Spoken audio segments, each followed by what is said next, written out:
Hi guys, in this video I'll be explaining how you can integrate a Expo service called EAS Build inside your Expo React Native application.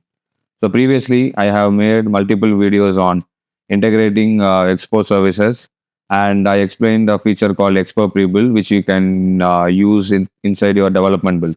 But if you want to test it properly and have a proper CI/CD pipeline for your React Native application, you have to use a Expo service called EAS Build, where you can build your Android and iOS app in your local system as well as in the cloud, right?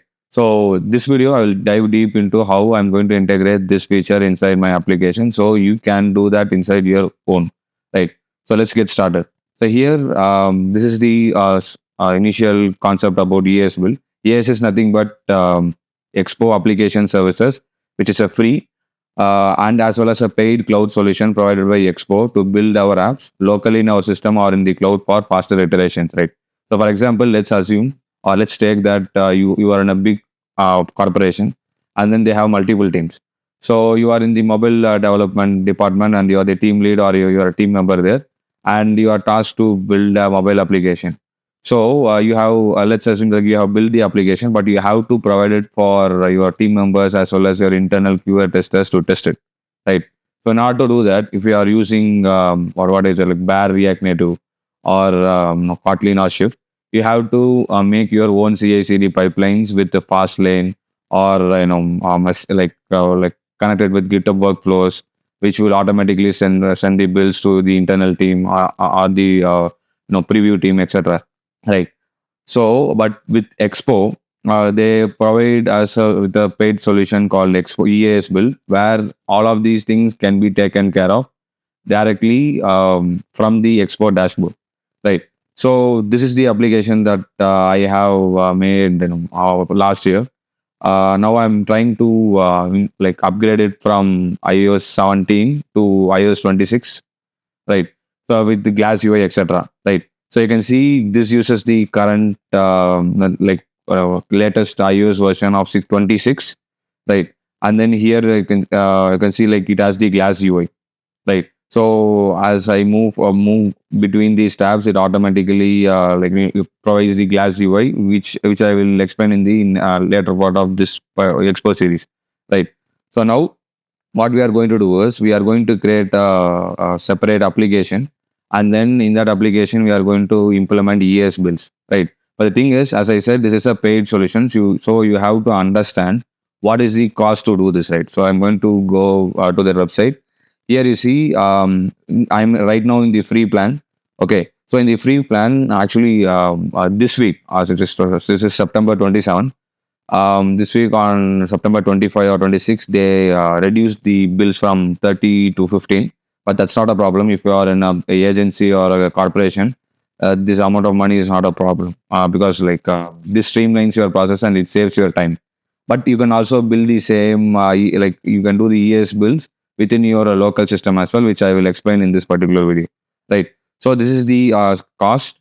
So what is this 15 Android and iOS builds? So let's take you have finished your application and you want to provide the build like Android and iOS builds to your team members to test, and then for your internal QA to test, right? So if you want to make the Android and iOS build in EAS cloud, like how I have done here. So the build iOS build and the Android build was done in Expo Cloud Services, right? So in order to build it in their machines, in their servers, we have to pay them. So that is the cost of this. So I have already made. Like, I'll go to general, and then yeah, okay, I'll go back to accounts, and then receipts, billing. So if I go to billing, you can see this is the last month's plan, but I have used 5 out of 30 bills, right? Right, and then by next month it would be 15 out of 5 out of 15 bills, right? So if I build anything inside their server, I will be charged. Okay, so each build I will be billed. So each build I will be billed. Okay, so this is for the free plan, and as you move forward with their paid plans, you will get more and more bills, etc. Right. So you can ask me, okay, for the past 15 years, the mobile apps can be built in local mode in either Android Studio or Xcode. In Android Studio, you can create the AIB file and deploy it, and in Xcode, you can archive the app in Xcode, and then you can deploy it to the App Store directly from Xcode. But the thing is, that is for an indie developer for a team of one or two, right? But let's take if you have 5 to 10 members in your team, and then you can't do this, right? Like you can do this, but you want these like the app to run in a CI/CD so that it doesn't tie into one particular system, right? So for that, you have to use a CI/CD system called like EAS or what is it, like Code Magic or Circle C, CID or Bitrise, GitHub Workflows, and all those things, so that people can, like developers won't say that it works in my system but it not works. Like all those things can be avoided, and then it also streamlines the development process as well. Like the total software cycle of creating the app, building it, creating and building it, and then deploying, testing it, and then deploying. Okay, so you have to note down this cost so that like you won't be surprised that okay, there is only this much bill. Okay, only allowed in the free plan. Okay, now that's the concept that you have to know. And then the next thing is directly integrating this inside our code base, right? So here the main solution I'm going to give here is, so when I tested out this EAS, there was slight difficulty with the env files. I solved it, so I'm going to explain how you can also solve it by integrating custom env secrets in EAS build. It's just like, for example, in Next.js or in Versal.com, you can deploy our website, right? So if you like, for example, if you have a Google API key, you shouldn't put that inside the front end side, right? You shouldn't directly copy the API key and put it there. You have to put that in env variables, and then from there you have to like consume it from Versal side or any of the web providers you have, right? Like example, Versal, Netlify, and like Cloudflare, etc. Okay, that one, and then what is EAS.json and how it can be used for EAS build. And in the future videos, I'll also explain about the EAS submit, where within a single command, after all the configuration, your app will be automatically deployed to the app stores for review, right? And then I'm going to show this by building in cloud and local mode. So cloud is literally, like building the app in Expo Cloud, and then local mode is doing it in local mode, and then an AIB or an APK, as well as what is it, like an IPA file will be generated, right? So that's what I'm going to discuss in this video. So this is the main thing. So I'll show you. Here, the Expo builds can be done in local and then as well as in the cloud mode. Okay. So for the pre-build is for development builds, which is nothing but how like it uses hard reloading and all those things. But if you want the full development build and all those things, like for testers to test, you can also use local mode. Okay. So now, and then the last one is app. What is the difference between app.config.js and app.json, which is just a special file for Expo projects, where, for example, if you deploy it to Expo, right, or you build locally, the bundler or the Expo ecosystem will automatically view the app.json files, and then to configure the bundle ID in iOS, the package name in Android, and all those things, right? So that's what we are going to do, right? So the prerequisites are, you have to get an Expo account. Either you can go with the free account or you have to go with the paid account, right? Once you do that, for testing it in iOS, you have to have a developer account. Okay, so if you don't have a developer account, you can't test it in real devices, but you can do that in emulators. You can develop in emulators, but if you want to test it in iOS real devices, you have to have a developer account, which costs what, $100. This is what, 8,700 rupees in India. Okay, it's a big amount, but it's not one time, and then it's a subscription. Like you have to pay that every year, like how I do, right? So once you do that, you have to create provisioning files. Like it's a file. It's exactly like key.json, like a key store, right? In Android, we have key stores which would pinpoint which app, like who made this app, and when it was made, and all, and what is the expiration and all these things. The same way is for provisioning profiles. You have to make that for creating and running it in your like iOS real device. Okay, so let's get started, right? Here, in the Expo app, right, what you can do is, this is the account load. So in Expo dashboard, you have to understand two things. One is This is the the account level, and this is the project level. Okay, so you can go here and create create a project. Okay, you can create a project, and then once you create a project, these UIs we like in an account level you'll get all these projects. So you can tap on this, and then you can see all these things here: workflows, development builds, and then normal build, right? Like the ES builds, and then the ES submit.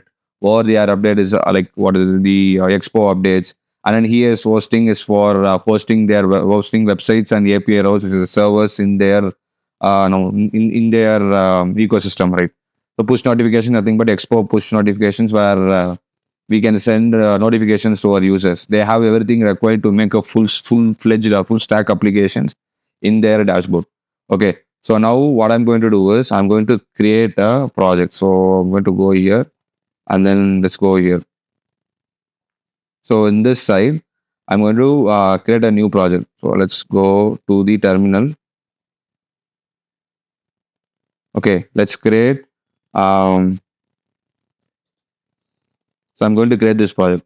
Okay, okay, I already have this, so I'm going to rename this.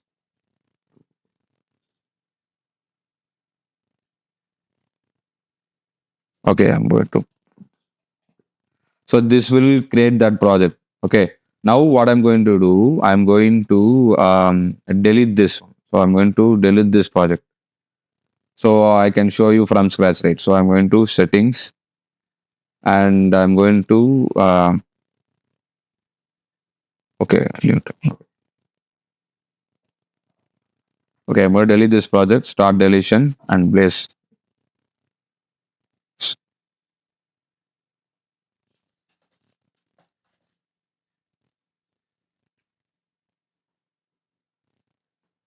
Okay, the project is getting deleted. Now what I'm going to do is I'm going to create a new one. Okay, so I'll close this tab, and then I'll go here. So I'll create a new project called Runix, right? Runix Expo, right? So this is how you have to create a project in your account level and tap on create. Okay, so a project will be created here, and then you can see like if you have not used Expo in any of your application, the first step is to copy this command and go to command like your terminal and install it. Right. Once you install that, I created a new project here, and then I created a new project in VS Code. Okay, and the project has been successfully created. And the next step is to go inside that project repository and then copy this command. Okay, EAS init and these things, right? So in order for this to work, you have to install this particular library, right? The thing is it doesn't work properly if you use global, right? Sometimes, so I simply use sudo and then enter my password and move forward, right? So once this particular thing is installed, I have to initialize the EAS library, EAS project inside my repo. So I'm going to go here and copy and paste it here. Okay, so once I copy and paste it here, so my project has been successfully linked. Okay, you can see my project has been successfully linked, and then it shows this. Okay, so what I'm going to do is I'm going to go here, and then I'm going to go to app.json. So in the app.json, you can see they have automatically added what adaptive icons for and all these things, right? So if I go to package.json, so for the initial boilerplate project, they have added the vector icons, bottom tabs, and then expo router, and all these things. So this will be useful if you want to create your project faster, right? So this is done, and then tap on like view project. So I'll go into this project, right? And the next step. So for the next step, what we are going to do, we are going to go to this build setup.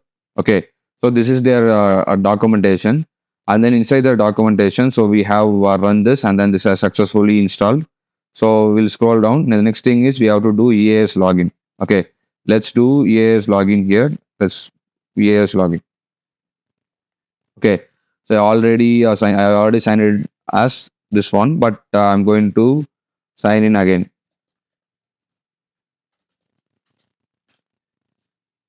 Actually,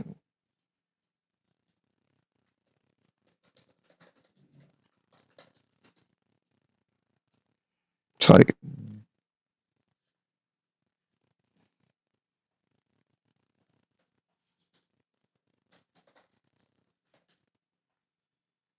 Okay, I have signed in. Right. So this is how you sign into your ES or like Expo account.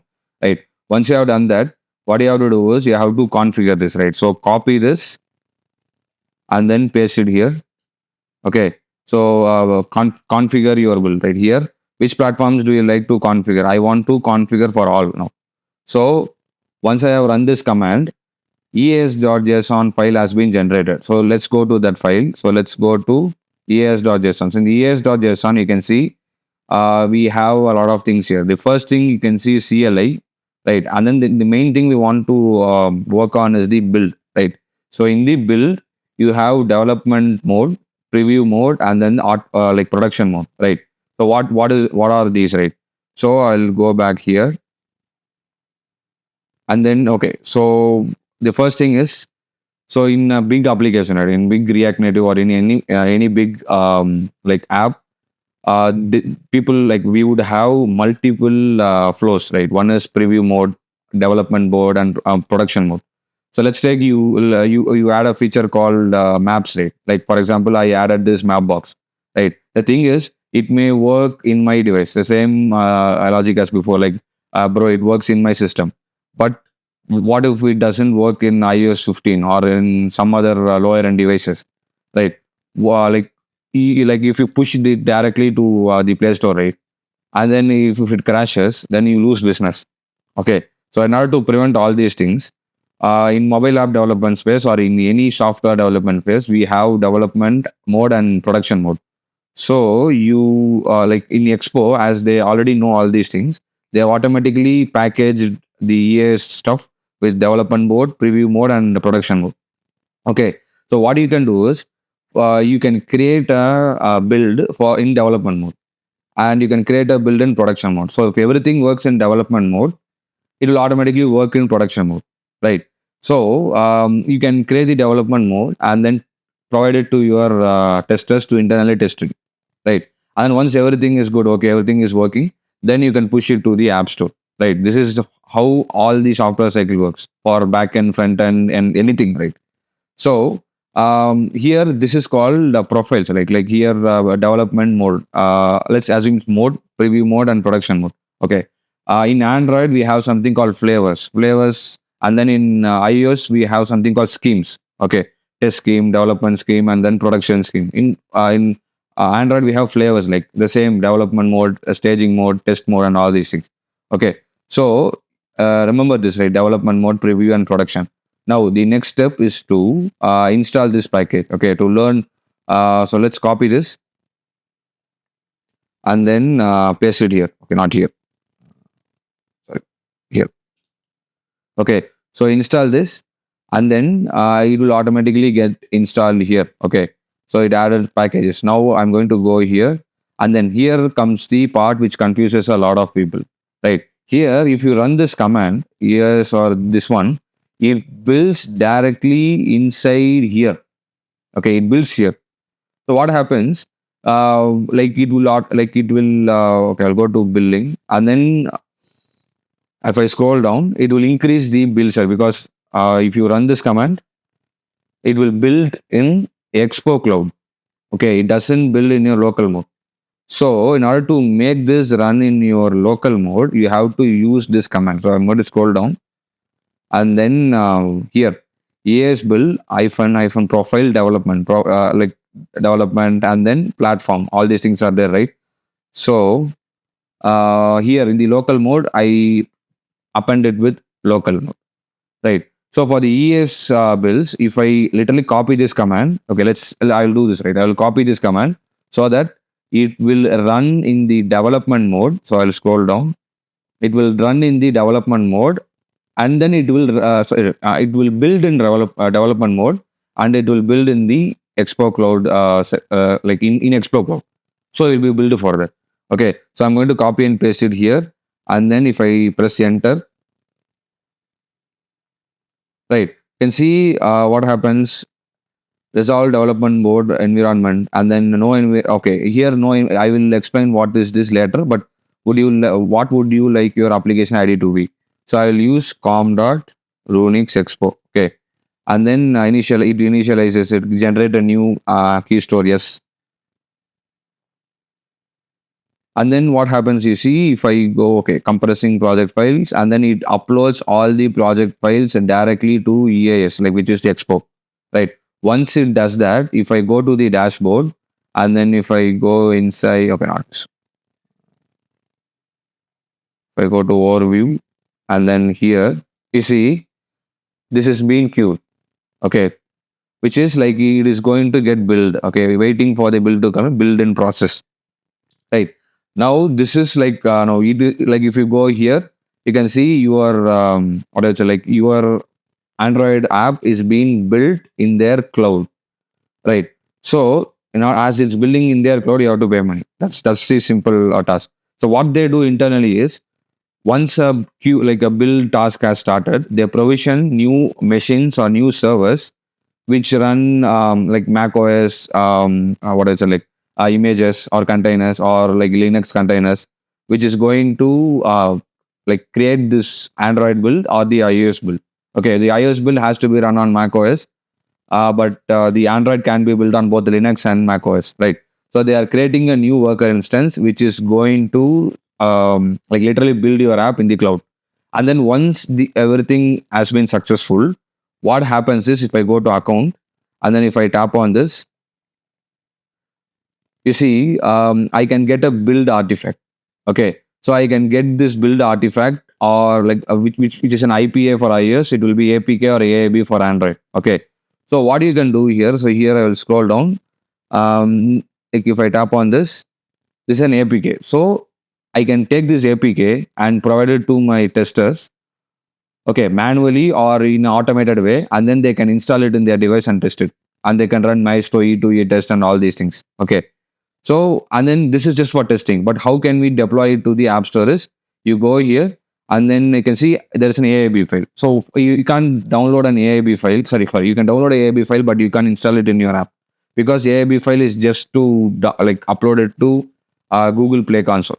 Okay, so you can download this and copy it and then directly paste it in like drag and drop it inside the Google Play Console and it will get uploaded.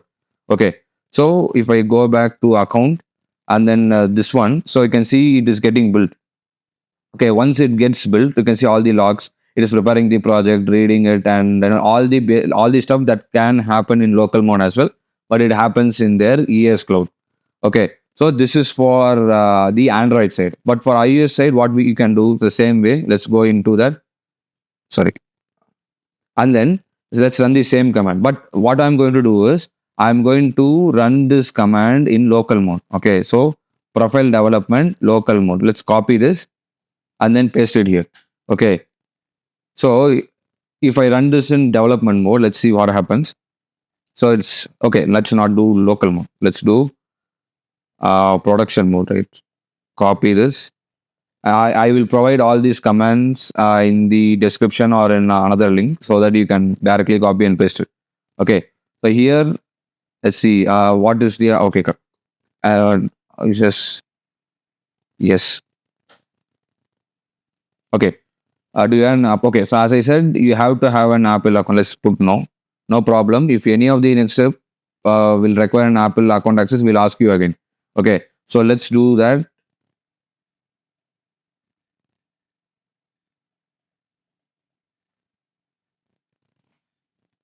Sorry. Okay. And okay, they are logging me in. So you like if you are in India, they will send you an OTP. So you have to provide it. Okay. I'm going to select a provider. Okay.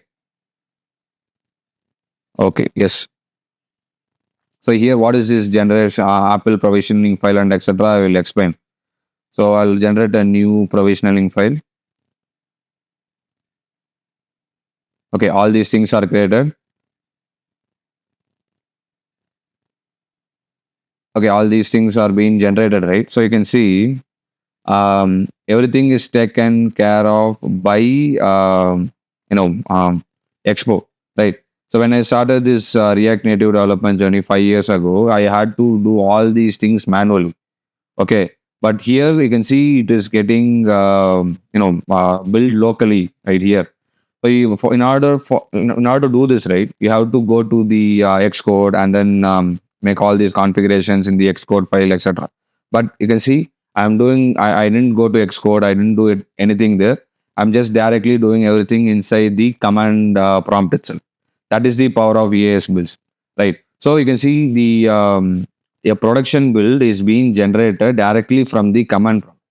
Okay, once this build is successful, like I can get the IPA file and I can deploy it. There is an app called Transporter which you can use to send all your IPA files directly to Apple App Store Connect. But you can also use Expo Cloud to build it there, and then you can use Expo Submit to grab that IPA file and send it to the App Store and Apple App Store Connect. Right. So all these things was not available 5 years ago. So like you can pay money, or like you can also do it for free and then access all these services for your React Native application. Right. So this build will take some time. So I'm not going to wait for that. The next thing I want to show you is how can you implement the env files. This was slightly confusing, but I was able to crack it, and I'm going to explain how we can do that, and then I'm going to conclude this video. Right. So in the EAS files, if you scroll down, you can see environment variables. Okay, what is this environment variable? Right. Here you can see this is a application that I'm going to explain. Like I'm going to explain how you can implement geolocation features inside a React Native application. Right. My channel improved only because of this, because I made a lot of videos on implementing geolocation features, right? But the thing is, all those videos were in like bare React Native, and then didn't use any Expo based like libraries. But this particular one uses React Native maps and then Expo maps. This is Expo maps. Okay, if I tap on this, it loads, but for some reason this doesn't load. But this uses Expo maps. This uses Mapbox, and the bottom tab is being used by Expo router with the Glass UI. Okay, all these things, right? So why I'm explaining all this, I will explain now, right? So here you can see React Native Maps uses Google Maps in iOS side, and in the Expo side it uses Apple Maps, and Mapbox it uses what like Mapbox, right? The thing is, for these to run, you have to have proper API keys, right? For Google to run, you have to get the Google API key. For Mapbox to run, you have to get the Mapbox key, right? The thing is, if you directly hard code all these values inside your application, it can be stolen and used elsewhere, right? So you shouldn't do it. So what you have to do, you have to put these inside an env file. So inside a bare React Native application, you would use libraries called React Native.env, right? And then React Native case, or and then you put it there, and then it would be accessed inside our application. But the thing is, the number one security rule, or the first rule in security, is do not put any credentials inside the front end side. Okay, so but even if you put it in the front end side, you can pinpoint it to only that bundle ID or your package name. Okay, so like, okay, the thing is, and next thing is, let's say if you use an open source project, right? You are using an open source project, or you are maintaining an open source project.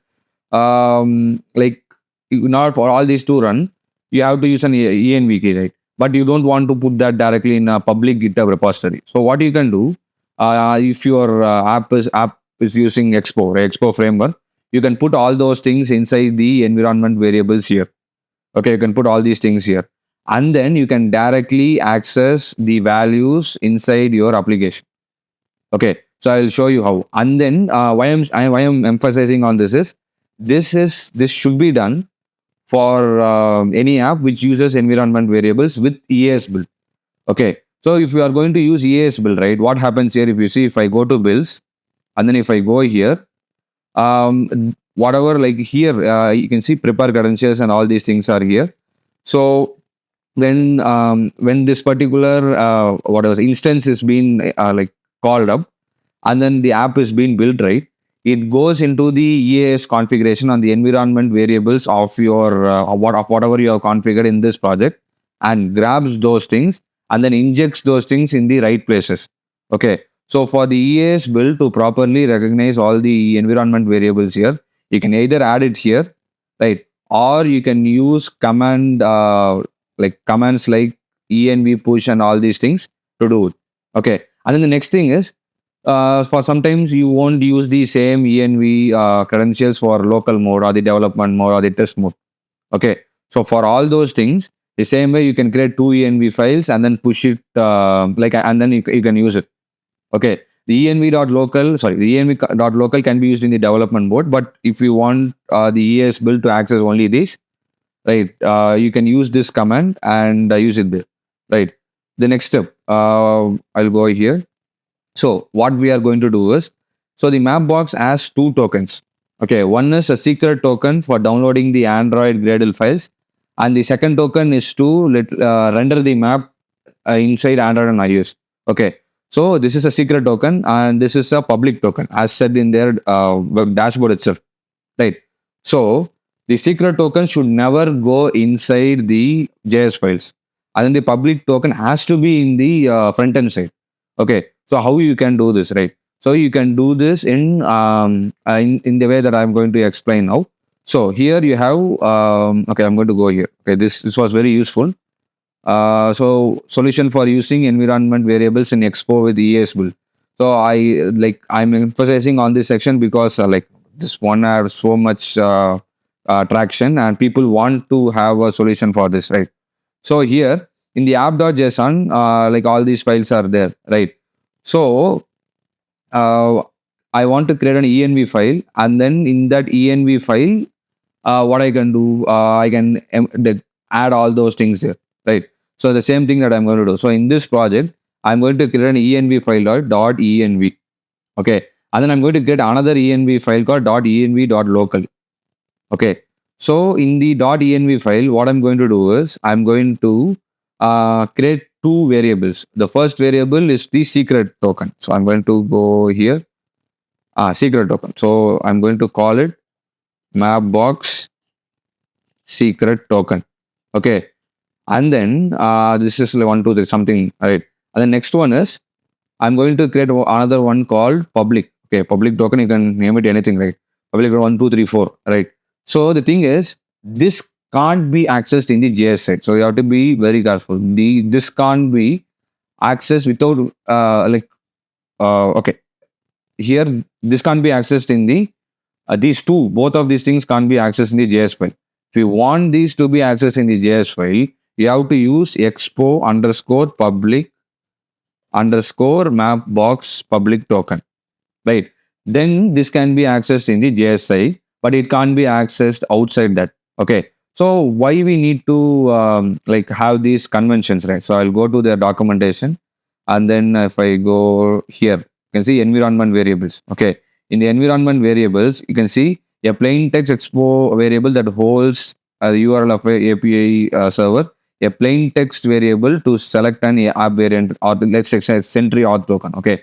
So the thing is, the Sentry auth token doesn't need to be inside any of the JS files. It is used to upload the source maps after builds and updates. Okay, so it doesn't even need to be in the JS side. So no need to use the expo underscore public. But if you want it to be in the JS side, you have to use this.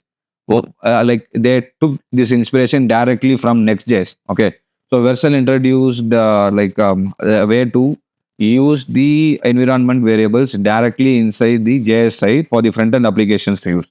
If the front-end applications don't use that, don't use next underscore public. Okay, it's called next underscore public. Okay, right. And the same way, Expo used expo underscore public underscore and then that variable name. Okay, variable.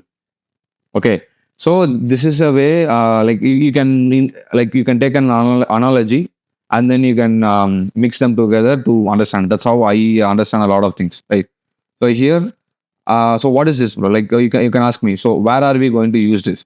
So if I go to rn mapbox library, rn mapbox, and then if I go here, if I go to install, if I tap on Expo and Expo, right here, what they are saying in the Expo plugins, go here and then use it in the plugins, RS plugins here, Expo router. Okay, all these things are here. and then I'm going to use a comma and then use this. Okay. Yeah. So I used it here. Now you see here sk dot whatever value is. This is the secret token. Okay. So what I can do is I can copy this and I can paste it here. Process.eme.mapbox secret token. But the thing is, it doesn't work. Why? Because in a JSON file, you can't access a variable. Okay. That is why that is why you have to convert this JSON file into a JS file.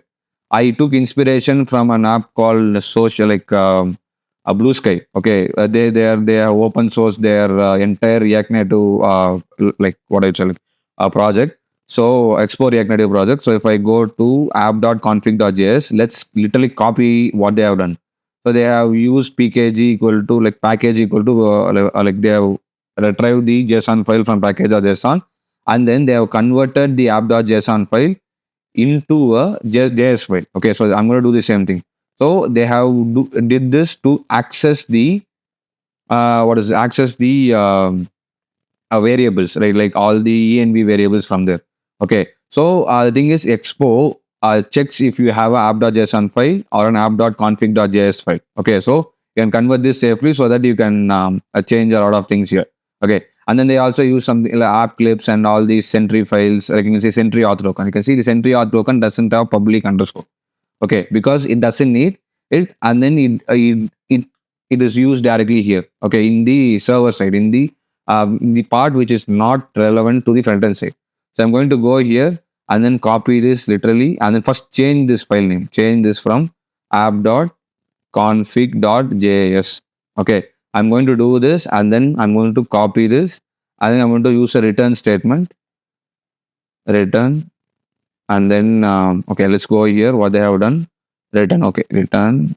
Okay, this return won't work. I have to use it like this. Okay, so they have done this here, right? And then let's copy version, and then the next one what we have to copy is literally, and okay, no need to copy anything. But if you want more neat code, neat coding standards, you can use mapbox secret token equal to mapbox secret token. Okay, now what happens? Whatever the env file you have entered here will automatically be consumed here. Okay, right.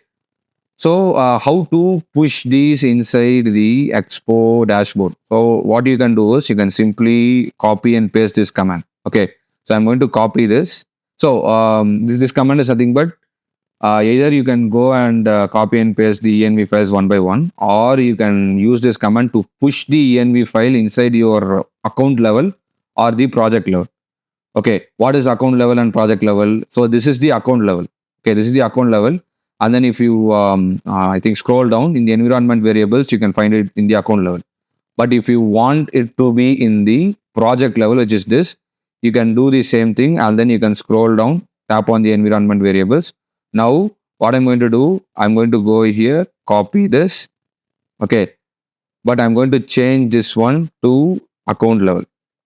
Okay, copy this, go to VS Code, CD, and then push this. Okay. Actually, this is they changed this command recently, so push.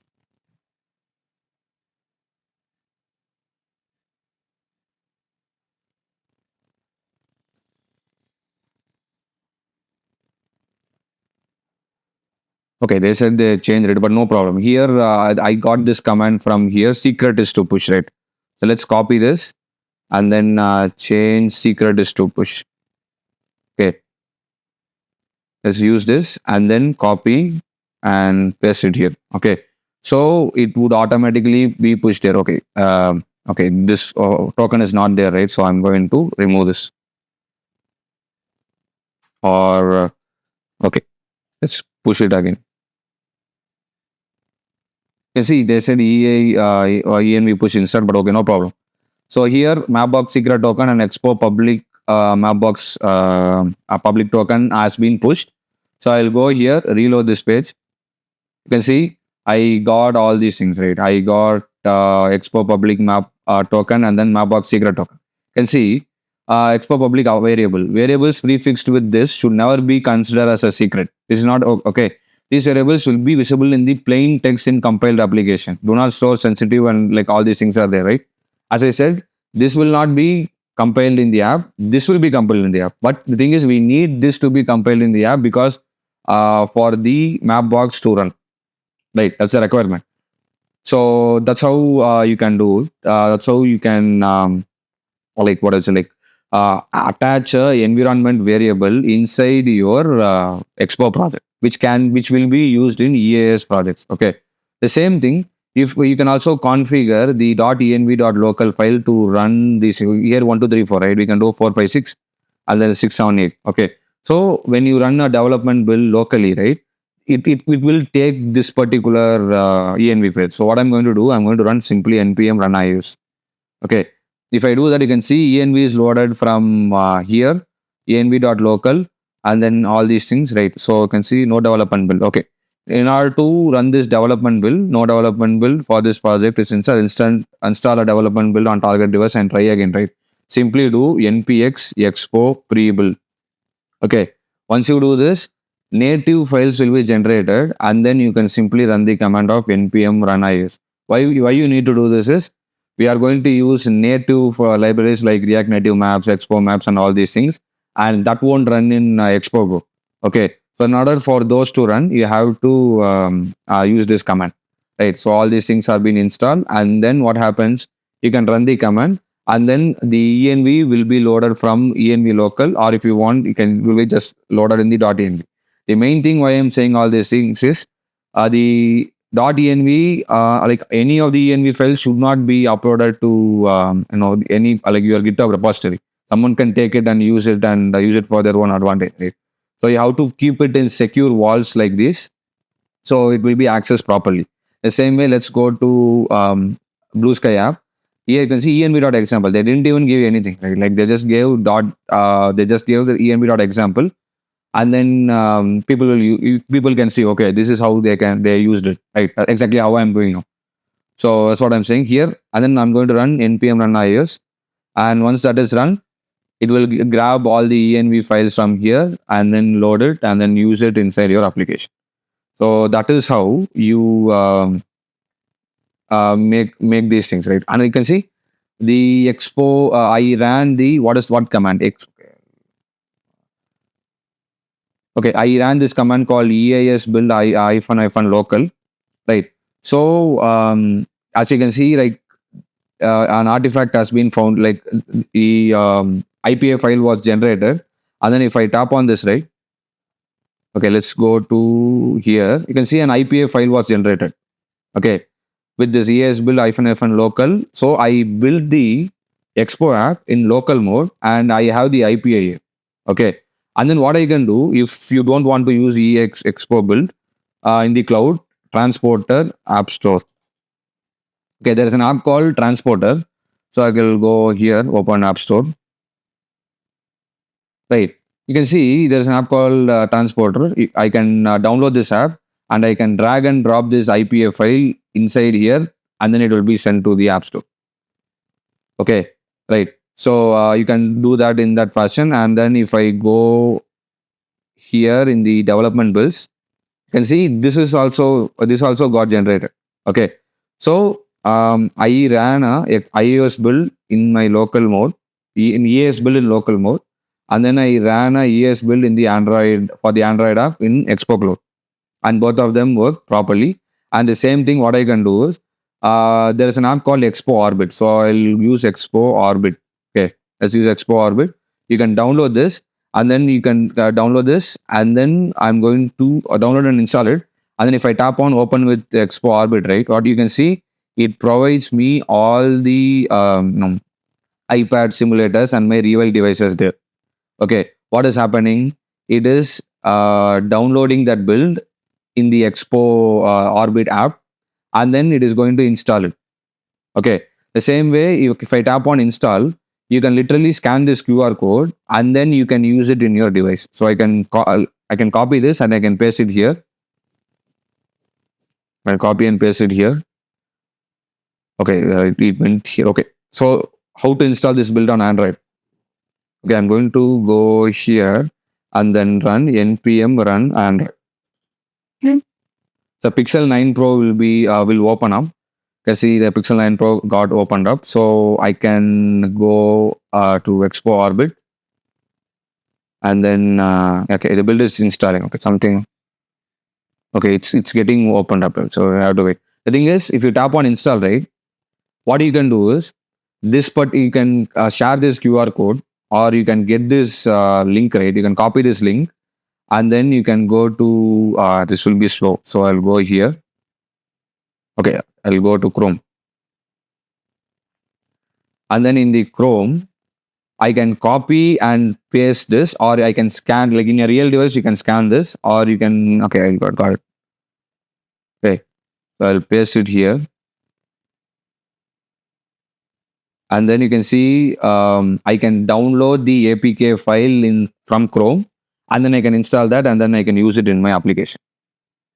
Okay, or I can tap on open with Orbit, and then you can see it will be downloaded and installed there.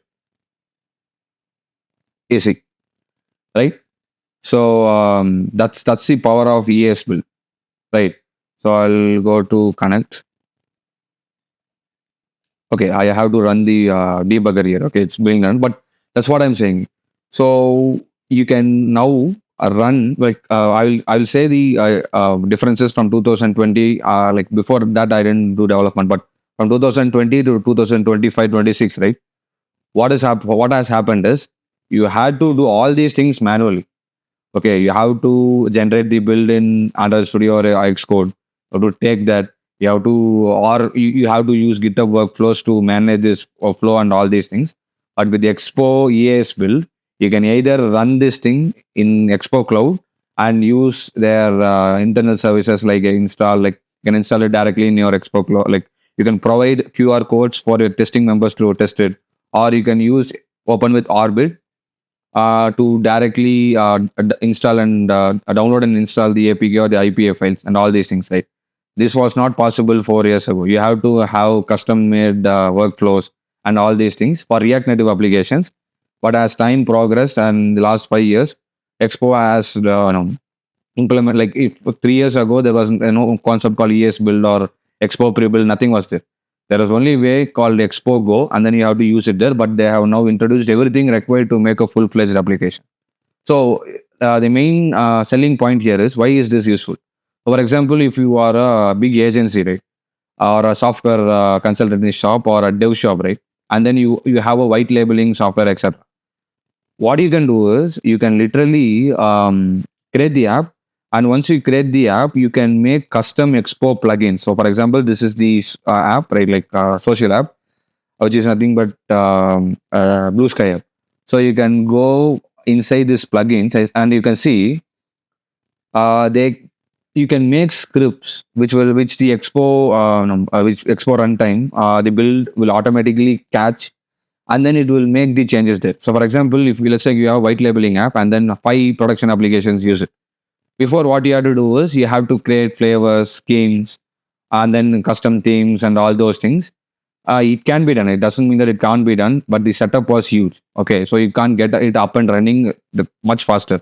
But with Expo plugins and Expo, you can create all these plugins, and you can change the package name, bundle ID, themes, just by configuring it in a JS file. Okay, before you have to jump into the Android Studio and package name and like custom scripts there to do it. But with the Expo, and if you are a consultancy, right, it is extremely useful to use the ES build, ES workflow, submit, and all those things, so that you can directly focus on only one thing, which is the product. Right, you can improve the product and provide real value to people, and then outsource all these things to Expo, right? All the deployment stuff. This is exactly, you can draw a parallel with Vercel and AWS, where in Vercel they take care of the web development part, and AWS takes care of the complete backend and the cloud stuff, right? For React Native, Expo is the way to take care of all these things, right?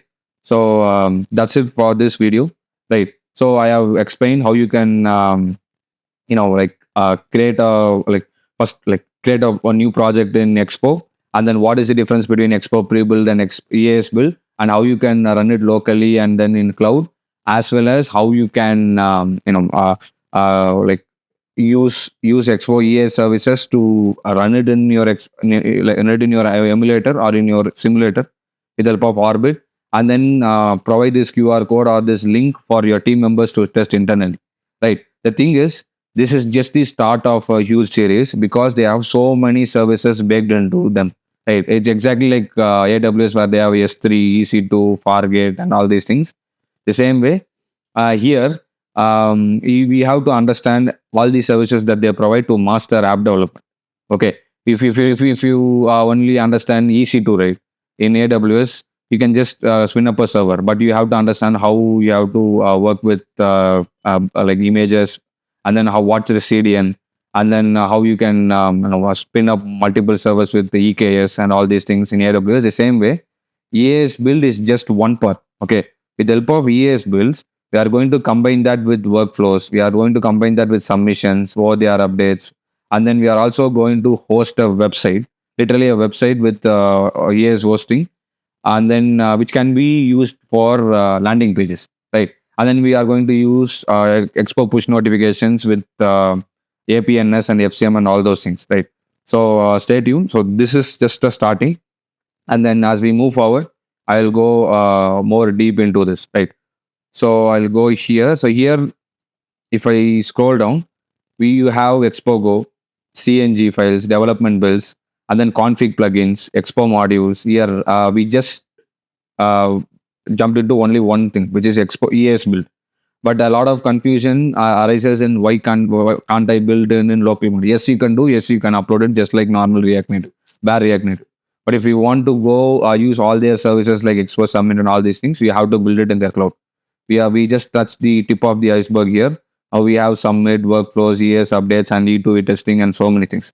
So, like if you want to understand all these things, you have to see this video fully, right? Like to understand all these things that you have to do.